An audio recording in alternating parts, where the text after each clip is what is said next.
Hallo. Oh, yeah, that would be smart. Ich heiße Megan und ich spreche kein Deutsch. I'm sorry. I'm from Tennessee, where everything is on fire right now. Even the aquarium burnt down, so it's not going too well. But I'm really excited to be in Freiburg. I've got some really cool flatmates.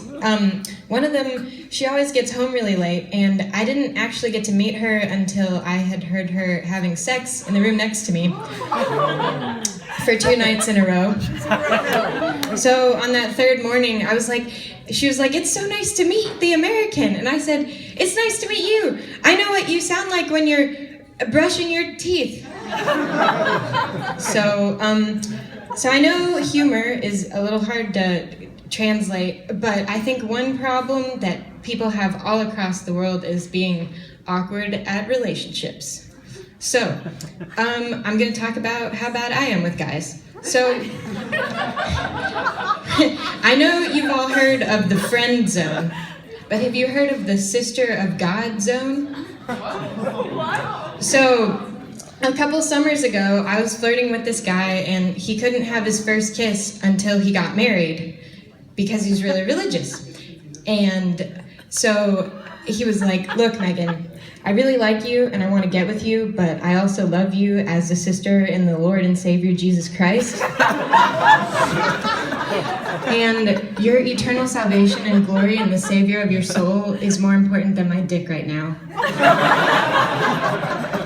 So, a few weeks later, his hormones got to him, and I finally convinced him to make out with me. And after like 20 minutes of kissing, he was like, "What do we do now?" And I said, "This is normally where you start getting handsy." And he said, "Do I put my hands on your face?" And I said, "No, you put them on my boobs." And he goes, "Okay, do I just like move them around in circles and shit?" I was like, I don't know, why don't you ask Jesus what to do with them? For Christ's sake. So that's how that hookup went. I'm super great with guys. I got to college and I was dating this one guy, and we were back in my room and he goes to take off my bra, and he did it really fast, so I was trying to flirt with him. I was like, "Wow, you were pretty good at that. You must have had practice." So he goes, "Yeah, sometimes I take off my sister's bra when she can't reach around her back." So that should have been a red flag. But we kept making out, and eventually when we weren't wearing any clothes, he looks at my back and he's like, "Wow, the small of your back is so sexy. I love the curve." And I said, "Thanks, it's because I have scoliosis." And he's like, "Oh my God, is that contagious?" And I said, No, my spine's just 22% curved, and I was supposed to have a back brace, but my parents didn't want me to be any more like socially inept than I already was. So then he put his clothes back on, and well, that's how the night went. But I recently found out he's gay. So we actually have a lot in common. We both like men. But yeah, so that's he also gave me the title for my autobiography. It's gonna be called "I Like Boys and So Does My Boyfriend." And other stories. So I feel like this whole problem with boys started when I was really young. My mom made me go to cheerleading camp. And cheerleaders, I don't know if you have them in Germany, but they're the girls that wear the short skirts with the pom-poms and they have sex with all the football players. So when I went to cheerleading camp, I was the only little girl who didn't ever get to be on the top of the pyramid because I was too fat. And the other girls could never pick me up. This also meant I never got to have sex with the football players. So, the same thing happened in ballet class and in gymnastics. Nobody could ever lift me up. And I came home one day from school and I just said, "Dad, all my friends wear like a size small and I'm a large, like I feel really fat."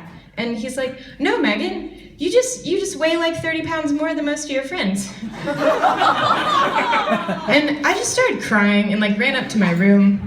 And he comes upstairs, he's like, honey, what did I say wrong? And I said, Dad, you just called your daughter fat. And he said, no, I didn't. You're just statistically overweight. And I was like, just get out of my room. So he goes and walks down the stairs and he turns around and he's like, by the way, we're having milkshakes later if you want any. And I said, that's gonna make me more statistically overweight, isn't it? So that's how that went. But I haven't gotten any better with guys, really. I finally lost weight last semester because I developed an anxiety problem. It's called IBS, and it's where, you know how most girls, when you get stressed out, you like pull your hair or like something cute? I either can't go to the bathroom or I can't stop going to the bathroom. So last, semester, it was Valentine's Day. I thought maybe I would find a guy. No, the night of Valentine's Day, I was so constipated that I wound up having to give myself an enema. Which is when you get on the floor of the bathroom, naked, having your friend guard the door, and you squirt water up your own butt until you can go to the bathroom.